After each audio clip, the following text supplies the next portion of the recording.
حکومت کی JIT پر کڑی تنقید، تنازع کھڑا ہو گیا۔ یہ جو JIT ہے یہ انویسٹیگیشن کا ادارہ ہے یا کسائی کی دکان ہے؟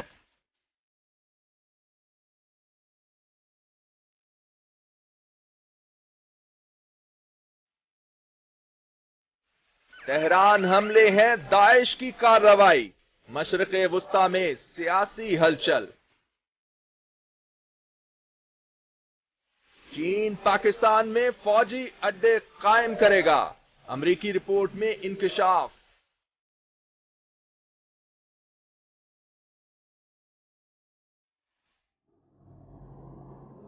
ویلکم ناظرین، بہت شکریہ آپ کا ہمارے پروگرام کو دیکھنے کے لیے۔ میں ڈاکٹر مصدق ملک، مصطفیٰ نواز کھوکھر صاحب اور فواد چودھری صاحب، ہم تینوں آپ کے سامنے حاضر ہیں 3 کہانیاں لیے، جن میں سے 2 بین الاقوامی کہانیاں ہیں اور 1 لوکل کہانی ہے۔ کیونکہ لوکل کہانی کے اوپر ہمارے بڑے تفریقی پرسپیکٹو ہوتے ہیں تو وہیں سے بات شروع کرتے ہیں، اور ہماری آج کی پہلی کہانی جو ہے وہ آپ گیس کیجئے کیا ہوگی۔ جی ہاں، وہ JIT سے متعلق ہے، پاناما اسکینڈل، JIT۔ اور آج کے جو سوالات ہیں جو اٹھائے جا رہے ہیں وہ یہ ہیں کہ کیا JIT غیر جانبدار ہے، یا اس کے اندر اس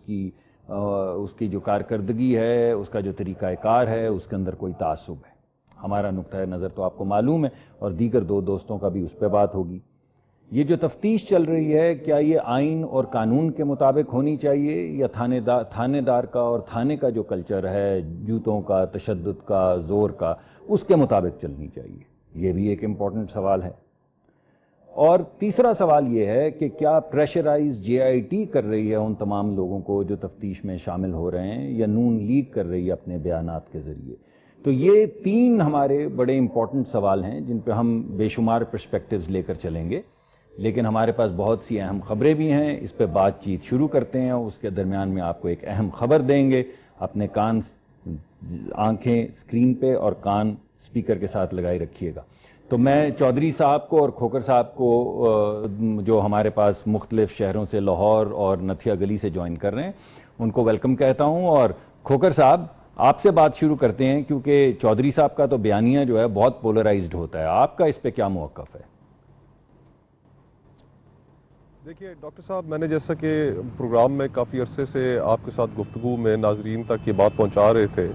کہ پاکستان پیپلز پارٹی کا اس معاملے میں ایک اپنا موقف ہے، اور ہماری کافی دنوں سے بلاول بھٹو صاحب لاہور میں اور اس معاملے پر کنسلٹیشنز چل رہی تھیں، اور آج ہم نے پاکستان پیپلز پارٹی نے پرنسپلی یہ ڈیسائیڈ کر لیا ہے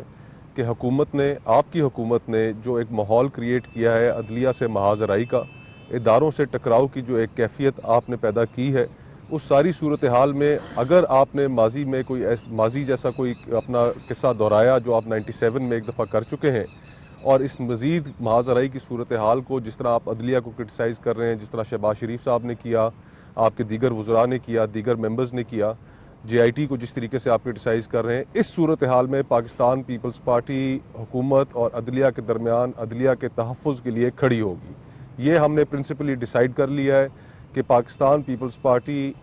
سپریم کورٹ کے اور دیگر اداروں کے تقدس پر یقین رکھتی ہے، گو کہ ہمیں اسی سپریم کورٹ کے ساتھ ہسٹوریکل ہماری بڑی گریونسز ہیں، لیکن اس ماحول میں جہاں پر ایک محاذ آرائی کی کیفیت ڈیلیبریٹلی حکومت کی طرف سے پیدا کی جا رہی ہے، اس میں ہم سپریم کورٹ کے ساتھ کھڑے ہوں گے۔ ہم اداروں کا ٹکراؤ نہیں چاہتے۔ اگر اداروں کا ٹکراؤ ہوا تو یہ جمہوریت کے لیے، نظام کے لیے، ریاست کے لیے خوش آئند نہیں ہوگا۔ یہ ہم نے آج پرنسپلی ڈیسائیڈ کر لیا۔ لیکن ڈاکٹر کھوکھر صاحب، یہ آپ تو ہمارے پروگرام میں بہت دن سے اعتراضات اٹھاتے رہے ہیں، کرنا چاہتے ہیں، لڑائی کرنا چاہتے ہیں، کرنا کیا چاہتے ہیں، اور وہ ذرا آج کا وہ بھی دکھا دیجیے نا، آج ہوا کیا کیا ہے، اس طرح کی کوئی بنائی بنوئی آج کی ہوگی تو تاکہ پتہ تو چلے، تاکہ پھر ڈاکٹر صاحب سے جواب تو لے کہ کرنا کیا چاہتے ہیں۔ پہلے تو مٹھائیاں بانٹ رہے تھے کہ JIT بن گئی ہے، بچ گئے ہیں، اور آپ اس پہ بھی ناراض ہیں، تو ذرا پہلے اگر وہ آپ کے پاس ہے کوئی ڈاکٹر صاحب یہ تو بنا ہوا ہاں، یہ آج کی بالکل آپ کی کارکردگی کا، یہ بات، لیکن وہ ہم چلتے ہیں چودھری صاحب، وہ خاکہ دکھاتے ہیں ناظرین کو، لیکن میں یہ سوال پوچھنا چاہوں گا کہ کھوکھر صاحب، آپ تو ہمارے پروگرام میں بڑی دفعہ ہمیں تو یہ خطرہ رہا کہ یہ نہ ہو کہ ہمارے خلاف کنٹیمپٹ آف کورٹ لگ جائے، آپ تو عدلیہ کے اوپر بڑا کرٹیکل ویو لیتے رہے ہیں ہمارے پروگرام میں، تو یہ ایک دم چینج آف ہارٹ کیسے ہوئی آپ کو؟ دیکھیں ڈاکٹر صاحب، اس میں کوئی چینج آف ہارٹ نہیں ہے. پاکستان پیپلز پارٹی نظام کے ساتھ آج سے چند سال قبل جب اسلام آباد میں دھرنا دیا گیا، اس وقت بھی ہمارے اس سٹانس کو بڑا ان پاپولر سٹانس تھا کہ جس میں ہمیں کرٹیسائز کیا گیا اس چیز پر کہ ہم نے اس وقت ایک محاذ رائی کی کیفیت میں حکومت کا ساتھ دیا. حالانکہ ہم نے حکومت کا اس وقت ساتھ نہیں دیا تھا، ہم نے اس وقت بھی نظام کو بچانے کے لیے، ایک جمہوری نظام کو جس کے لیے ہماری پاکستان پیپلز پارٹی کی بڑی قربانیوں کی ایک تاریخ ہے، اس نظام کے لیے تھی. ہم اس نظام کے ساتھ کھڑے ہوئے تھے، اس کا ہمیں ایک کاسٹ ادا کرنی پڑی. اور ہم اب یہ محسوس کرتے ہیں کہ اس وقت بھی جو صورتحال ہے اس میں جس طریقے سے آپ کی لیڈرشپ کی طرف سے سٹیٹمنٹس آ رہی ہیں، جس طریقے سے شہباز شریف صاحب نے سپریم کورٹ کو کرٹیسائز کیا اور انہوں نے کہا کہ اکاؤنٹیبلٹی کی جو بندوقیں مسلم لیگ نون کی طرف تان لی گئی ہیں اور وکٹمائز کیا جا رہا ہے مسلم لیگ نون کو، تو کیا سپریم کورٹ ایک ادارہ وکٹمائز کر رہا ہے؟ یہ ایک بڑی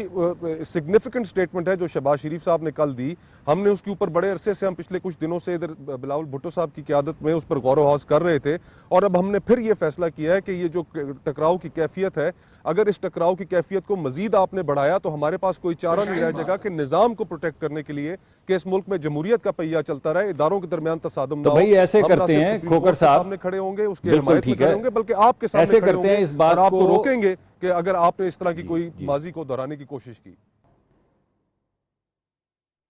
پہلی بات تو یہ کہ ہم ماضی کو نہ حال کو دہرا رہے ہیں، ہم تو حق مانگ رہے ہیں. لیکن جن باتوں کا آپ ذکر کر رہے ہیں خواتین و حضرات کو ذرا وہ خاکے دکھا دیں تاکہ پھر اس سیاق و سباق سے چودھری صاحب حملہ کریں اور میں کچھ جواب دے سکوں. تو ذرا خاکہ دکھائیے گا. کیونکہ اگر جے آئی ٹی کی رپورٹ جو ہے وہ متنازعہ ہوئی تو اس سے میں سمجھتا ہوں کہ اس ملک کی سیاست میں اور اس ملک کے حالات میں جو ہے بہت ایک جو ہے وہ سنسنی اور ایک بہت جو ہے وہ ایسی صورتحال پیدا ہو سکتی ہے جو اس ملک اور قوم کے لیے بہتر نہ ہو. اگر کوئی بہانہ بنا کر سزا دینی ہے تو بہانے نہ بنائے. اور یہ جو جے آئی ٹی ہے یہ انویسٹیگیشن کا ادارہ ہے یا کسائی کی دکان ہے؟ ہمیں سیاسی انتقام کا نشانہ بنایا جا رہا ہے.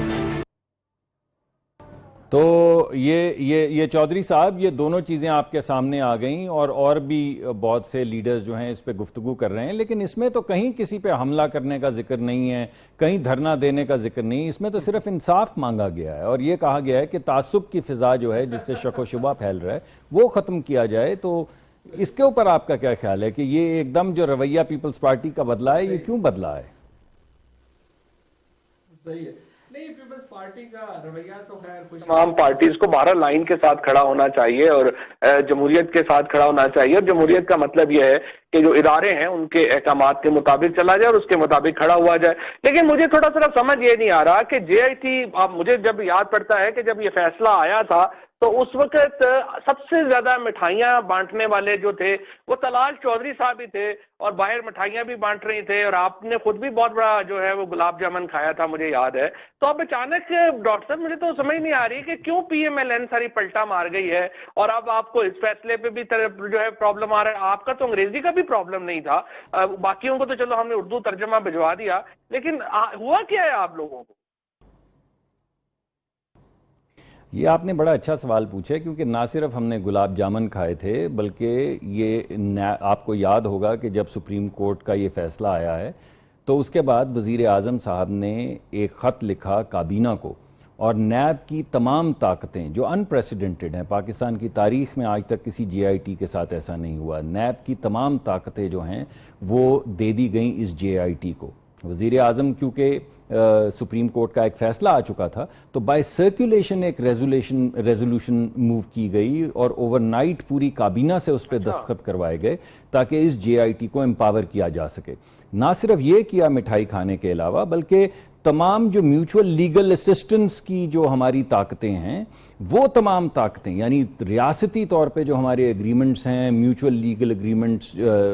جن کے تحت ایک ملک کی قانون نافذ کرنے والا ادارہ کسی اور ملک میں جا کے کوئی بھی تحقیق کر سکتا ہے، کاغذ مانگ سکتا ہے، شواہد اکٹھے کر سکتا ہے، وہ طاقت بھی اس جے آئی ٹی کو دے دی گئی. مگر جب حکومت نے اتنی طاقتیں جے آئی ٹی کو خود دے دیں، جب ان کو نیب کی طاقتیں دے دیں، جب ان کو میوچول لیگل اسسٹنس کی طاقت حاصل ہے، جب تمام ادارے ان کے ساتھ مل کے کام کر رہے ہیں، تو سوال یہ پیدا ہوتا ہے، یہ طاقتیں آپ نے نہیں دی، یہ طاقتیں سپریم کورٹ نے جے آئی ٹی کو دی ہیں، حکومت نے یہ طاقتیں نہیں دی. یہ اچھا JIT چلیے، نے طاقتیں دی، سپریم کورٹ اگر نے آپ ایک طاقتیں منٹ دی ٹھہر ہیں یہ جائیے۔ JIT کو، آپ اس کا آپ کریڈٹ کس طرح بالکل لے سکتے ہیں؟ آپ بلا وجہ ناراض ہو رہے ہیں کھوکھر صاحب، میں مانتا ہوں آپ کی بات، میں آپ کو یہ کہہ رہا ہوں کہ حکومت آپ ان تمام چیزوں میں کسی جگہ پہ فٹ ڈریگنگ نہیں کر رہی، ہر لحاظ سے JIT کو امپاور کر رہی ہے، کوئی رکھنا نہیں ڈال رہی۔ سوال صرف یہ اٹھا رہی ہے حکومت کہ اگر وہ لوگوں کو کسی متشدد طریقے سے یا ڈرا دھمکا کے کاغذات پہ انگوٹھے لگانے کو کہتے ہیں اور کہتے ہیں کہ آپ اپنے ایفیڈیوٹ واپس لیں، اور ان سے یہ کہا جاتا ہے کہ قرآن پہ ہاتھ رکھ کے کہیں کہ آپ لوگوں پہ یہ نہیں پریشرائز کر رہے، یا ویڈیو کلپس منگوا لیں، یا ان کو کمزور ظاہر کرنے کے لیے ان کی تصویریں شائع کی جاتی ہیں، اگر اس طرح کی چیزیں ہو رہی ہیں، اور درمیان میں واٹس ایپ والی بات تو خیر عدلیہ کے اور جرنلسٹ کے درمیان ہے، عوام اس کو بھی دیکھ رہے ہیں، اگر یہ سوالات اٹھائے جاتے ہیں تو آپ ایک دم یکسر، آپ کو یہ کیسے لگا کہ اس کا مطلب حملہ کرنا ہے یا عدلیہ کے خلاف جانا ہے؟ اچھا نہیں، پہلی بات تو یہ ہے کہ اور اگر آپ کی یہ تمام، ایک منٹ چودھری صاحب ایک منٹ، اور اگر یہ تمام باتیں آپ صرف یہ ان خاکوں کے اوپر جو آپ نے چلائی ہیں کر رہی ہیں، تو آپ ذرا ایک سیکنڈ ٹھہریے، اس سے پہلے کہ آپ کچھ بات کریں، ذرا ایک خاکہ اور بھی دیکھ لیجئے۔ ناظرین آپ کے سامنے ہے دوسرا خاکہ۔ پھر مٹھائیاں بانٹنا، پھر ہم نے اردو ترجمہ کرا کے دیا، اب وہ اردو ترجمہ پڑا ہے تو آپ کے سامنے ہے کہ ٹسمے نہیں رک رہے۔ شہباز شریف صاحب کہہ رہے ہیں کہ بندوقیں تانی ہوئی ہیں خاندان کے اوپر، میں شہباز شریف صاحب سے کہتا ہوں تھانوں میں بھی پھر یہی انویسٹیگیشن کا عمل جو ہے وہ لاگو کرے، جو ایئر کنڈیشن کمروں میں بیٹھ کے ٹیشو پیپر ساتھ رکھ کے انویسٹیگیشن پنجاب میں کہاں ہو رہی ہے۔ پاکستانی عوام کے سامنے یہ ڈیمانڈ کرتا ہوں کہ پاکستان تحریک انصاف کی طرف سے ڈیمانڈ کرتا ہوں کہ فوری طور پہ وزیر اعظم کو ریزائن کر دینا چاہیے۔ تو اب یہ لگ ایسے رہا ہے کہ آپ کی یہ جو خاکہ آپ کا چلا ہے، جو بیان دیا ہے PPP نے، تو اس سے تو ایسا لگ رہا ہے کہ وہ جو ہمارے شکوک تھے کہ PTI اور PP کے اندر کوئی الحاق ہو رہا ہے، حالانکہ ایسی PPP کی کوئی پرانی تاریخی طور پہ ایسا نظر نہیں آتا تھا، یہ کیا کوئی ایسا سلسلہ چل رہا ہے کہ آپ یک زبان ہو گئے ہیں، دونوں ایک ہی زبان بول رہے ہیں؟ اور کھوکھر صاحب یہ PTI میں نے تو پہلے اس سے بہت، میں یہ کہنا چاہ رہا تھا ڈاکٹر صاحب کہ ایک موضوع کو آپ نے ٹچ نہیں کیا ہے، یہ جو جہانگیر ترین صاحب نے بات کی ہے وہ تو بالکل ایک صحیح موقف اس وقت ثابت ہو گیا جب آج JIT نے سپریم کورٹ میں یہ کہا ہے کہ ان کے کام میں رکھنے ڈالے جا رہے ہیں، اور آپ نے جتنی بڑی تفصیل سے JIT کی پاورز کا اور وہ تذکرہ کیا ہے، JIT نے تو آج جو سپریم کورٹ میں اس سے بالکل مختلف بات کی ہے، اور وہ کہہ رہے ہیں کہ آپ لوگ رکھنا ڈال رہے ہیں، اور اصل جو مجھے لگ رہا ہے کہ جو پرابلم آ رہا ہے کہ احمد سعید صاحب کی انویسٹیگیشن ہوئی نہیں، سپریم کورٹ میں JIT نے یہ بات کی ہے کہ آپ ان کے کام میں رکھنا ڈال رہے ہیں، اور سپریم کورٹ نے ان کو کہا ہے کہ آپ اس کے اوپر باقاعدہ ایک اپلیکیشن موو کریں، جو وہ موو کر رہے ہیں غالباً جو واجد ضیاء صاحب نے جاتے ہوئے کہا۔ اب حقیقت اس وقت یہ آ رہی ہے کہ جو ہمارا خدشہ تھا کہ بحیثیت وزیر اعظم آپ تفتیش کو روکیں گے، اس میں رکھنے ڈالیں گے، وہ صحیح ثابت ہوا ہے، اور جو ہم کہہ رہے تھے کہ تفتیش مکمل ہونے تک وزیر اعظم کو اپنے عہدے سے علیحدہ ہو جانا چاہیے، وہ بات بھی صحیح ثابت ہوئی ہے۔ سو مسئلہ اس وقت یہ آ رہا ہے کہ یوں لگ رہا ہے کہ آپ لوگوں نے بالکل JIT کے اوپر ایک منظم حملہ کر دیا ہے، سپریم کورٹ کے اوپر ایک منظم حملہ کر دیا ہے، اور جس طرح سے مصطفیٰ نے شروع میں بات کی، آپ 97 کی تاریخ کو دہرانے کا کیا ارادہ رکھتے ہیں؟ اور تھوڑا سا مجھے یہ بھی بتائیے کہ آج پارلیمانی پارٹی کی میٹنگ تھی PMLN کی، جو کل خبریں آ رہی تھی، وہ کیوں منسوخ ہوئی اور اس کا ایجنڈا کیا تھا، اس کے اوپر بھی تھوڑا ذرا ہمیں بتائیے۔ بھئی دیکھیے، پہلی بات تو یہ ہے کہ ہمیں تو جو آپ نے آج یہ جو چال چلی ہے کھوکھر صاحب نے، اس سے ہمارے شکوک و شبہات کے اندر کچھ اور اضافہ ہو گیا۔ تو ابھی تک تو ہمیں یہی لگ رہا تھا کہ اگر ہم نیب کی طاقت دینے سے نہیں گھبرائے، اگر ہم میوچول لیگل اسسٹنس یعنی بین الاقوامی طور پہ جا کے ڈیٹا اکٹھا اور شہادتیں اکٹھے کرنے سے نہیں گھبرائے، اگر ہم اس کے باوجود کہ وزیر اعظم کے صاحبزادے جو ہیں وہ دونوں پاکستان میں نہیں رہتے اور پاکستان کے جو قوانین ہیں ان کا اطلاق ان پر نہیں ہوتا، پھر بھی پیش ہونے سے نہیں گھبرائے، اگر وزیر اعظم 3 نسلوں کا حساب دینے سے نہیں گھبرائے، اگر ہر وقت 5 دفعہ حسین صاحب پیش ہو چکے ہیں اور 6ٹھی دفعہ جا رہے ہیں، اور دوسری مرتبہ حسن صاحب جا رہے ہیں اور 500 مرتبہ جانے کے لیے تیار ہیں، اس سے نہیں گھبرائے، تو مجھے یہ بات سمجھ نہیں آئی، یہ حملے والی جو بات آپ نے دونوں نے آج ایک نئی زبان بولی ہے کہ آپ حملہ کرنے جا رہے ہیں. ہم اپنے حق کے لیے، انصاف کے لیے، آئین کے لیے، قانون کے لیے آواز اٹھا رہے ہیں، لیکن ہمیں تو اس بات میں سازش کی بو آتی ہے. اس سیگمنٹ کا وقت ختم ہو گیا، اس پہ لمبی بحث انشاءاللہ ہم دوبارہ بات کریں گے. آپ کے وزراء کی طرف سے، آپ کے ممبران کی طرف سے، پارلیمانی پارٹی کا تو بتا دیجئے ڈاکٹر اس کے اندر صاحب. پہلی چیز تو یہ ہے کہ لیڈرشپ شہباز شریف صاحب نے جو یہ کل گفتگو کی لاہور میں، یہ گفتگو کوئی خوش آئند گفتگو تو آپ اس کو نہیں کہہ سکتے. آپ اس گفتگو کو نظام کی مضبوطی کے لیے کی گئی گفتگو تو نہیں کہہ سکتے. انہوں نے الفاظ کیا استعمال کیا کہ ہمارے اوپر بندوقیں تان لی گئی ہیں اور یہ یک طرفہ ہمارا احتساب ہو رہا ہے. اس ساری صورتحال میں دیکھیں، لیکن ڈاکٹر صاحب اس سیگمنٹ ختم کرنے سے پہلے مجھے پارلیمانی پارٹی کے اوپر اپنی پوزیشن ضرور بتا دیجئے گا کہ کیا ہو رہا ہے، اجلاس یا نہیں ہو رہا ہے یا کیا ہو رہا ہے. جی بتا دیتے ہیں، آپ تو ناراض، آپ ہاں بالکل بتاتے ہیں آپ کو. خواتین و حضرات، سیگمنٹ کا وقت ختم ہو رہا ہے. میرے کان میں ایک اور آواز گونج رہی ہے سامنے سے، جیسے آپ دیکھ رہے ہیں لگتا ہے کسی سازش کے تحت اور آوازیں اکٹھی ہو کے اکٹھی گونج رہی ہیں. لیکن بات وہی ہے کہ پارٹی، پرائم منسٹر کا خاندان صرف اپنے حق کی آواز بلند کر رہے ہیں. تفتیش کو انہوں نے جوائن کیا ہوا ہے، کسی پہ حملہ نہیں کیا، مگر اگر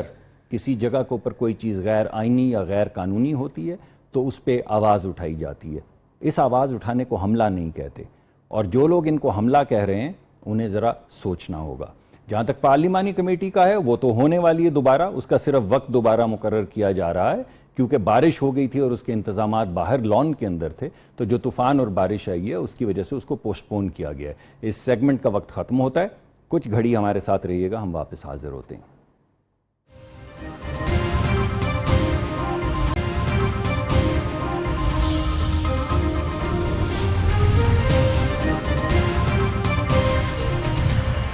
بہت شکریہ واپس آنے کا. ویسے تو ہماری ایک کھچڑی ملک کے اندر پکی رہی ہے، مگر ایک ریجنل خطے کی اور بین الاقوامی کھچڑی بھی پک رہی ہے جس کے اثرات بہت دور دور تک جا رہے ہیں. اور آپ کو معلوم ہے کہ آج ایران کے اندر دہشت گردی کے 2 واقعات ہوئے جن کے نتائج بہت دور تک جائیں گے. یہ جھگڑا جو ہمیں نظر آ رہا ہے کچھ عرصے سے چل رہا ہے، اور مسلمان ممالک بالخصوص مشرق وسطیٰ کے ممالک جو ہیں ان کی آگ لگی ہوئی جو ہے وہ پھیلتی چلی آ رہی ہے اور ایران تک پہنچ گئی ہے. اس کے ہم پہ کیا اثرات ہوں گے، اس کی زد میں کیا ہم بھی آئیں گے، یہ تمام چیزیں سوچنے کی ہیں. لیکن اس سے پہلے کہ ہم آپس میں اپنی بات بڑھائیں، ہمارے ساتھ ڈاکٹر حسن عسکری رضوی صاحب موجود ہیں اس وقت. ان سے کچھ سوالات پوچھ لیتے ہیں تاکہ آپ کو اس کا پس منظر پتہ چل جائے اور پھر ہم اپنی بات کو آگے بڑھائیں گے. تو بہت شکریہ ڈاکٹر صاحب، آپ نے ہمارا پروگرام جوائن کیا. تو یہ بتائیے کہ یہ پہلی مرتبہ ایسا ہوا ہے کہ ایران کے اندر ایک دہشت گردی کا واقعہ ہوا ہے جس کی براہ راست ذمہ داری جو ہے وہ داعش نے قبول کی ہے. تو یہ اس موجودہ صورتحال کی یہ جو نئی ڈیولپمنٹ ہے اس کی کیا اہمیت ہے؟ دیکھیے، یہ کافی اہم بات ہے کیونکہ داعش نے پہلے بھی کوشش کی تھی لیکن وہ کامیاب نہیں ہوئے. اب انہوں نے یہ دعویٰ کیا ہے، تو اگر واقعی یہ دعویٰ صحیح ہے تو یہ ایک اہم ڈیولپمنٹ ہے. صرف دیکھنے والی بات یہ ہے کیا داعش خود ایک تنظیم کے طور پہ ایران میں پیدا ہو گئی ہے یا جو موجودہ حکومت سے ناراض گروپ ہیں ان کے ذریعے یہ داعش وہاں آپریٹ کر رہی ہے. کیونکہ کئی گروپس ہیں جو وہاں پہ آپریٹ کرتے ہیں جو کہ حکومت وقت سے جو ناراض ہیں. تو وہ دیکھنا ہے کہ یہ کون سے گروپس ہیں جنہوں نے یہ ایک بنیادی. لیکن ڈاکٹر صاحب یہ بتائیے، یہ بات آپ کی وجہ ہے، مگر اس سے کیا فرق پڑتا ہے؟ اس سے کیا فرق پڑتا ہے کہ وہ خود آپریٹ کر رہے ہیں یا لوگوں کے ذریعے آپریٹ کر رہے ہیں؟ ہمارے ہاں بھی بے شمار کچھ لوکل تنظیمیں، کچھ باہر سے آئے ہوئے لوگ، انہوں نے دہشت گردی کا ایک طوفان برپا کیا ہوا ہے، اور بے شمار ایرانی جرنیل جو ہیں وہ عراق میں اس وقت اگلی صفوں میں جنگ لڑ رہے ہیں. تو آپ کے خیال میں کیا اس جنگ کے اوپر کوئی اثرات آئیں گے؟ جنگ میں تیزی آئے گی؟ اس کا کیا نتیجہ نکلے گا؟ اس پہ ڈپینڈ کرتا ہے کہ داعش کیا کوئی مزید کارروائیاں ایران کے خلاف کرے گی. تو اگر تو داعش نے اپنے آپ کو اسٹیبلش کر لیا ہے ایران میں تب تو وہ کارروائی کر سکتے ہیں، لیکن اگر کسی کے تھرو یہ کام کروایا ہے تو پھر شاید اتنا آسان نہ ہو ان کے لیے، یعنی داعش کے لیے وہاں پہ مؤثر ہونا. ویسے بھی ان کا انٹیلیجنس سسٹم بڑا اسٹرانگ ہے اور ہمارا اندازہ ہے کہ وہ داعش کے جو لوگ ہیں ان کو وہ آسانی سے قابو کر لیں گے. یہ بتائیے ڈاکٹر صاحب کہ یہ بتائیے کہ ہمیشہ سے سعودی عرب کا یہ موقف رہا ہے جو ابھی بھی انہوں نے ریسنٹلی لیا ہے کہ ایران جو ہے وہ تمام جو خطے کے اندر ان کے خطے میں جو دہشت گردی ہو رہی ہے اس کے پیچھے ایران کا ہاتھ ہوتا ہے، ایران کار فرما ہوتا ہے، اور ایران نے بھی تاریخی طور پہ بہت انگلیاں اٹھائی ہیں، بعض مرتبہ ڈائریکٹلی بعض مرتبہ انڈائریکٹلی سعودی عرب اور دیگر ممالک پہ. تو یہ اب جو نیا سلسلہ ہے اس سے ایران اور سعودی عربیہ کے تعلقات پہ کیا اثر پڑے گا؟ کیا کشیدگی بڑھے گی؟ دیکھیے سعودیہ تو اس بات سے خوش ہوگا کہ ایران کے اندر یہ معاملہ ہوا ہے، ٹیررزم کا اٹیک ہوا ہے، کیونکہ بنیادی فلسفہ امریکہ اور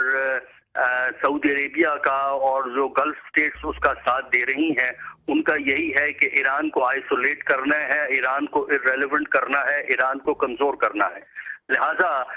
ان کے پوائنٹ آف ویو سے داعش نے سعودیہ کے اور امریکہ کے پوائنٹ آف ویو سے داعش نے ایک صحیح کام کیا ہے. اچھا ٹھیک ہے، چلیے بہت شکریہ ڈاکٹر صاحب، آپ نے ہمارا پروگرام جوائن کیا. تو کھوکھر صاحب میں آپ کے پاس آتا ہوں اور پھر چودھری صاحب کے پاس چلتے ہیں. آپ کا کیا موقف ہے اس کے اوپر؟ دیکھیں ڈاکٹر صاحب، میرا موقف تو کافی عرصے سے میرے خیال سے ہم تینوں اس چیز پہ متفق ہیں کہ جو اسلامی دنیا ہے اس کو بہت سے چیلنجز کا سامنا ہے، اور جن چیلنجز میں جہاں پر غربت بھی ہے، جہاں پر ایک معیشت کے نظام کو بہتری کرنا بھی ہے، جمہوریت لے کر یہ آنا ہے، اس کے ساتھ ساتھ ایک بیانیے کا بڑا میجر پرابلم ہے. اور اس وقت داعش ایک ایسی تنظیم بن کر اس تمام خلا کے اندر سیریا، عراق، لبنان، ان سارے ممالک کی جو صورتحال خراب ہوئی تو وہاں سے ایک یہ ایسی تنظیم نکلی ہے کہ جس کے خلاف ابھی تک تمام اسلامی دنیا میں کوئی بیانیہ متفق نہیں ہے. ہم صرف لپ سروس تو کرتے ہیں کہ جی کہ داعش ایک ایسی دہشت گرد تنظیم ہے کہ جس کا ہمیں مقابلہ کرنا ہے، لیکن اگر آن گراؤنڈ ہم دیکھیں تو تمام اسلامی ملک بکھرے پڑے ہوئے ہیں. پاکستان کے اندر بھی آپ دیکھیں کہ داعش جو ہے اس نے اکٹھا ہونے کی کوشش کی. ہماری سیکیورٹی فورسز نے، ہم انہیں خراج تحسین پیش کرتے ہیں کہ انہوں نے بڑا ایفیکٹولی اس کو کاؤنٹر کرنے کی کوشش کر رہے ہیں. افغانستان کے اندر آپ دیکھیے وہاں پر امریکہ نے مدر آف آل بامز جو گرایا وہ انہوں نے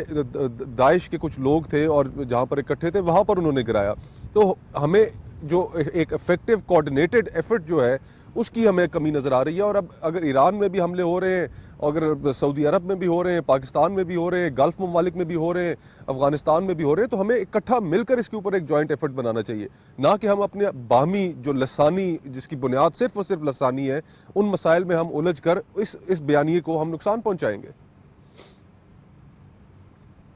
چودھری صاحب آپ کا کیا خیال ہے؟ یہ فرقہ وارانہ جو ایک بات چل رہی ہے، ایران، سعودی، شیعہ، سنی، آپ کا اس کے اوپر کیا موقف ہے؟ کیا انسائٹ فل بات آپ ہمیں بتانا چاہیں گے؟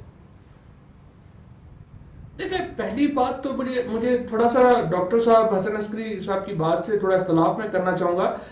بڑا مشکل ہے کہ سلفی گروپ جو ہے وہ ایران کے اندر جا کے اس طرح کی کاروائی کر سکے. اور ہم نے پاکستان میں بھی یہ دیکھا ہے کہ کاروائی ہوتی ہے تو وہ ہر چیز ہی ایکسیپٹ کرنا شروع کر دیتے ہیں اور ضروری نہیں ہوتا کہ انہوں نے ہی کیا ہو. داعش جو ہے وہ میرے خیال میں جو ہماری جو ریجن ہے اس میں کوئی پاپولر سینٹیمنٹ ملنا اس کو مشکل ہے، کیونکہ ہمارے ہاں جو زیادہ تر جو داعش کی فلسفی ہے وہ سلفی فلسفی کے اوپر ہے.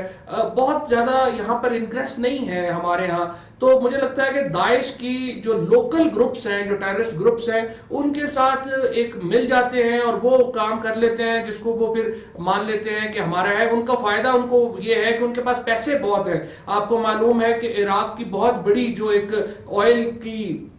ٹیریٹری ہے اس کے اوپر داعش کا کنٹرول ہے اور انہوں نے آئل سے بہت پیسہ کمایا ہے اور اب بھی کما رہے ہیں، اور وہ پیسہ جو ہے وہ ٹیررزم میں استعمال ہوتا ہے. اور اس لیے گروپس جو ہیں ان کو داعش کے ساتھ ملنے میں فائدہ ہے، پیسے کا فائدہ ہے، لہٰذا وہ ان کے ساتھ مل جاتے ہیں. لیکن یہ گروپس جو ہیں یہ لوکل گروپس ہیں، میرے خیال میں چھوٹے چھوٹے سپلنٹر گروپس ہیں جو کہ مختلف معاملات میں آتے ہیں. لیکن جو مصطفیٰ کہہ رہے ہیں کہ مل کے کریں تو مل کے تو ہو ہی نہیں سکتا. یہاں پہ تو سعودی عرب اور ایران کی جو سچویشن ہے وہ آپ نے دیکھ ہی لی ہے. جو اس وقت معاملات چل رہے میں ہے وہ تو بالکل on the brink of the war ہے. اور جو اسرائیل جو سازش ظاہر ہے اس کی وقت پلے کر رہا ہے ایران کو کمزور کرنے کے لیے, اس میں پورا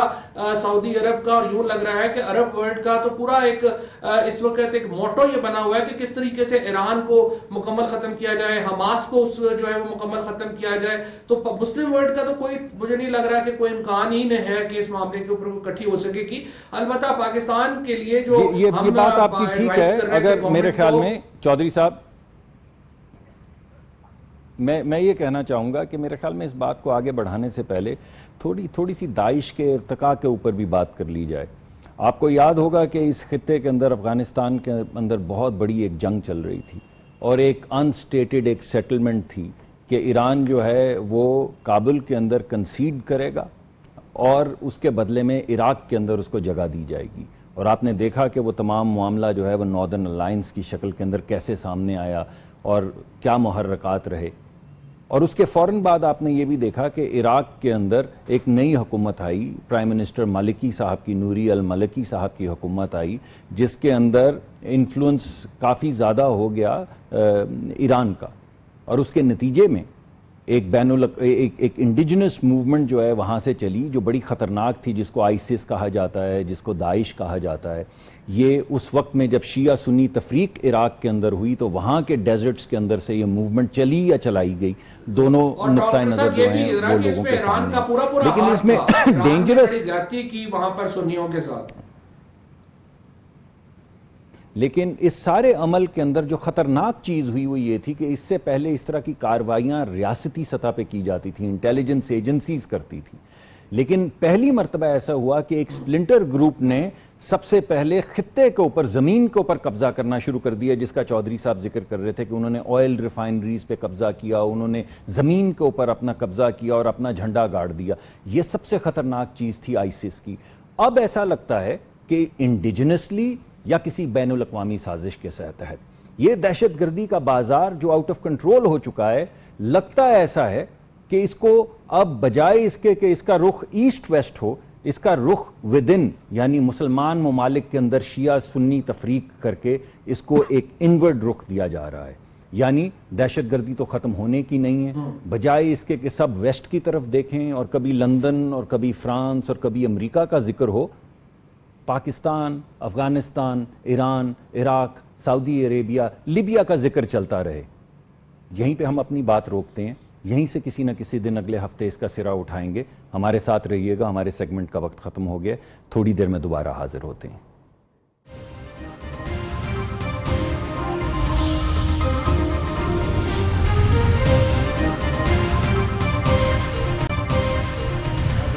واپس آنے کا بہت شکریہ.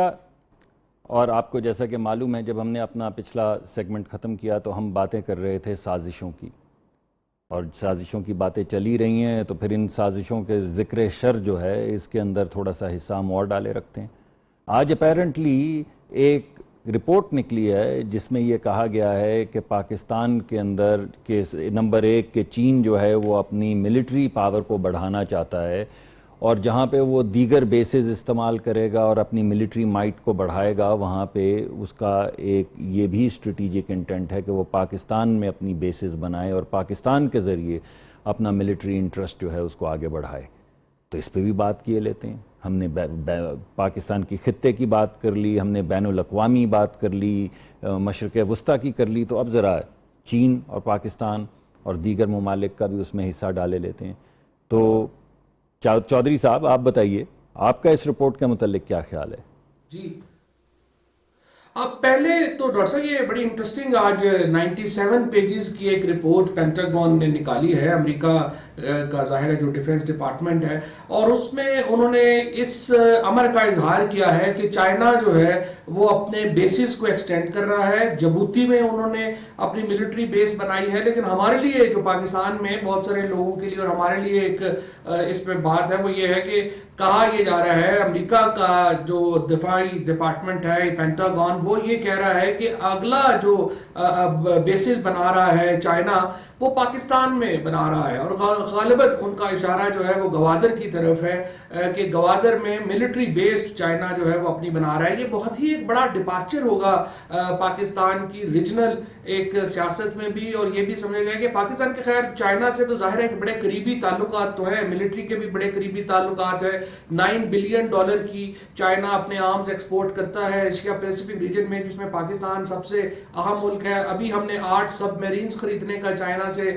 کانٹریکٹ کیا ہے. سو چائنا سے ہمارے تعلقات جو ہے وہ تو بہت ہی قریبی ہیں، ملٹری بھی اور اقتصادی بھی. لیکن یہ سی پیک کے تناظر میں بھی میرا خیال ہے یہ بات ہو رہی ہوگی. تو میں تو آپ سے سمجھنا چاہ رہا ہوں، پوچھنا چاہ رہا ہوں، اور اگر ہمارے ساتھ جنرل اعجاز اعوان صاحب یا جو باقی ہمارے کوئی دفاعی مبصر ہے وہ ہوتے تو ہمیں ذرا یہ سمجھنا چاہ رہا تھا کہ یہ جو پینٹاگون کا اس وقت یہ اسرشن کہ پاکستان اور چائنا کے تعلقات اس نوعیت کے اوپر ہے کہ یہ ایک نیا ملٹری بیس بن رہا ہے، اس پہ انڈیا کا کیا ری ایکشن ہوگا اور امریکہ کا اس کے اوپر کیا ری ایکشن ہوگا. لیکن مصطفیٰ سے میرا خیال ہے اس پہ ذرا پوائنٹ آف ویو لے لیتے ہیں، اگر اتنا مین ٹائم ہمیں کوئی دفاعی مبصر بھی جوائن کر سکیں تو.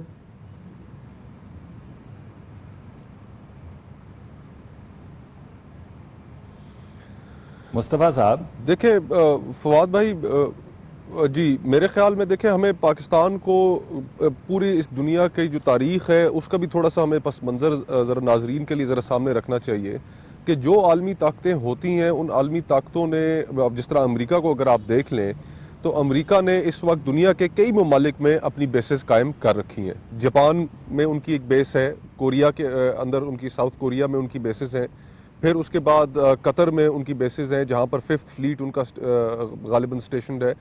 تو جو بڑی طاقتیں ہیں وہ اپنے اس طرح کی بیسز بناتی ہیں مختلف ممالک میں. تو یہ کوئی ایسی اچنبے والی بات پہلی تو میری نظر میں نہیں ہے. دوسری چیز اس میں جو مد نظر رکھنے والی ہے کہ چائنا کی 65% آف جو ٹوٹل امپورٹ ایکسپورٹ جو ٹریڈ ہے وہ ہوتی ہے ساؤتھ چائنا سی کے ذریعے. ساؤتھ چائنا سی کے اندر ایک ملاکا اسٹریٹ اس کو کہتے ہیں، جو 30 میل چوڑا ایک سمندری راستہ ہے جس کے اوپر 4 یا 5 ممالک جو ہیں وہ وہاں پر دعوے دار ہیں، یعنی کہ اس جگہ کے اوپر وہ ایک متنازع جگہ ہے. تو خدا نخواستہ اگر کبھی وہاں پر کانفلکٹ بڑھے اور وہ ملاکا اسٹریٹ بند ہو جائے تو چین کی 65% جو ٹریڈ ہے وہ رک جاتی ہے. تو اس کے لیے آلٹرنیٹ جو ہے چین نے وہ پھر چین کے پاس گوادر کی ایک پورٹ موجود ہے، پاکستان کے اندر وہ سی پیک کا پروجیکٹ کر رہے ہیں. تو اس ساری چیز کا جو بنیادی مقصد ہے وہ مقصد تو یہی ہے کہ جہاں پر ٹریڈ فروغ پائے وہاں پر جو چین کی جو فیوچر پریڈکشنز اور جو کنسرنز ہیں وہ بھی ایڈریس ہوں. اور چین کے ساتھ ہمارا جو تعلق ہے اس تعلق کے اندر دیکھیے ہماری 40 سالہ بڑی عرصے دراز ایک اسٹریٹجک ریلیشن شپ رہی امریکہ کے ساتھ، لیکن 90 کی دہائی میں اس اسٹریٹجک جو ہماری ریلیشن شپ تھی اس کی ہم نے پیک بھی دیکھی، اور پھر اس کے بعد ہم نے پریسلر امینڈمنٹ کی صورت میں پاکستان کے اوپر ریسٹرکشنز بھی دیکھی. پاکستان کے F-16 طیارے بھی روک لیے گئے اور پاکستان نے حالانکہ ان کے پیسے دیے ہوئے تھے لیکن وہ بھی پھر روک لیے گئے. تو چین کے ساتھ جس طرح پاکستان کے تعلقات ہیں، چائنا جو ہے وہ پہنچ جائے کوئی مسئلہ نہیں. بھائی آپ میں ایک تو آپ کی چودھری صاحب آپ دوبارہ کہیے گا، آپ کی آواز ٹھیک لیکن میرے خیال میں چین اگر پاکستان کے اندر پاکستان کی دوستی کو کریڈیبلی دیکھتا ہے تو اس کو شکوک و شبہات کی گنجائش نہیں، تو اس میں کوئی حرج نہیں ہے. ٹھیک ہے، نہیں لیکن میں یہ کہہ رہا تھا ڈاکٹر صاحب کہ سوویت یونین سے تو ہم لڑ کے پاگل ہو گئے کہ جناب گرم پانیوں تک رسائی نہ ہو. تو اب ہم اگر چائنا پہ اتنے ہی مہربان ہو جائیں کہ اپنے گوادر تک میں ملٹری بیس تک اس کو دے دے. لیکن بہرحال پوائنٹ تو ہے مصطفیٰ کا کہ چائنا سے تو ہمارے بڑے قریبی تعلقات ہیں، لیکن بہرحال کیا یہ ایسا فیصلہ ہوگا کہ جو بغیر کسی بحث و تبحث کے ہو جائے اور اس کے اوپر جو ہے وہ کر لیا جائے. بہرحال یہ تو ابھی ڈاکٹر صاحب آپ ہی ہمیں بتائیے کہ اس پہ کیا پوائنٹ آف ویو ہے، کوئی اس وقت ہے، کیونکہ پاکستان نے اس کو چائنیز تو انہوں نے کہا کہ یہ کنجیکچرز پہ ہے، ابھی کوئی ایسی سیریس بات نہیں. یہ بالکل ایک امپورٹنٹ سوال ہے جو آپ نے اٹھایا ہے، اور اس سے اندر بڑا ایک عجیب سا موقف ہے ان کا. نمبر 1، پاکستان ایک انڈیپینڈنٹ ملک ہے اور پاکستان اپنی اقتصادی ترقی کے لیے مختلف الائنسز کرتا ہے. پاکستان نے کچھ دفاعی ریلیشن شپس اپنے خطے میں بھی بڑھائے ہیں، روس کے ساتھ بھی بڑھائے ہیں، چین کے ساتھ ہمارے بڑے دیرینہ تعلقات ہیں. لیکن یہ جو آج ان کی رپورٹ کا جو جو فوکس ہے، یہ جو بینٹ ہے وہ بڑا عجیب سا ہے. وہ پاکستان کو فردر آئسولیٹ کرے گا. اور اگر پاکستان فردر آئسولیٹ ہوگا تو پاکستان کو اپنے دفاع کے لیے، پاکستان کو اپنی معاشی ترقی کے لیے اپنے الائنسز بڑھانے ہوں گے۔ اب تعلقات کی نوعیت امریکہ کی بدل رہی ہے، امریکہ کا فوکس بدل رہا ہے خطے کے اندر، پاکستان بھی اپنی ایک بیلنسڈ پالیسی جو ہے اس کو لے کر آگے چل رہا ہے۔ مگر عجیب سی بات یہ ہے کہ ہم نے تو کوئی ایسی بات نہیں کی، اور ابھی تک میری اطلاع کے مطابق، میرے پاس تمام اطلاعات نہیں ہر وقت ہوتی، لیکن میری اطلاع کے مطابق تو ایسی کوئی چیز نہیں ہے جس کا ذکر کیا جا رہا ہے۔ تو بہرحال ہم ہر نقطہ نظر سے اپنے دفاع کا، اپنے ریلیشن شپس کا حق رکھتے ہیں، مگر یہ بات تو ایسا لگتا ہے کہ مفروضوں پہ معذرت کے ساتھ مفروضوں کے ذریعے بات کو بڑھایا جا رہا ہے۔ ہمیں ایک اور چیز بھی مد نظر رکھنی چاہیے کہ دنیا اس وقت بدل رہی ہے۔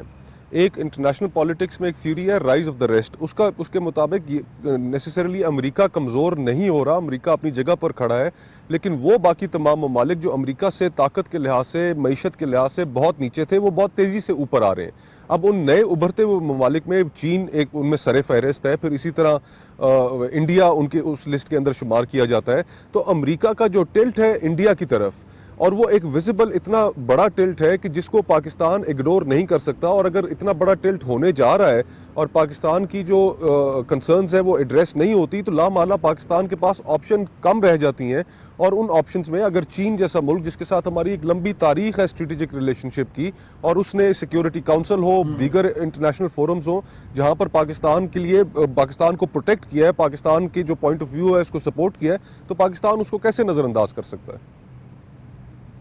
ہاں، وہ آپ کی بات ٹھیک ہے، لیکن میں مفروضے اس وجہ سے کہہ رہا ہوں کہ ہماری امریکہ کے ساتھ بڑے اچھے تعلقات ہیں، اور ہم اپنی امریکہ کے ساتھ تعلقات کو بڑھانا چاہتے ہیں، بہتر کرنا چاہتے ہیں، اور اب بھی بہت اچھے ہیں۔ ہمارے مشرق وسطیٰ کے ممالک کے ساتھ تعلقات بڑے اچھے ہیں، ہمارے روس چین کے ساتھ تعلقات بہت اچھے ہیں، روس سے بہتر ہو رہے ہیں، چین سے بہت اچھے ہیں، اور اس کے علاوہ یورپین ممالک سے بھی ہم ایک انڈیپینڈنٹ ملک کے طور پہ ہم اپنے تعلقات جو ہیں وہ آگے بڑھا رہے ہیں۔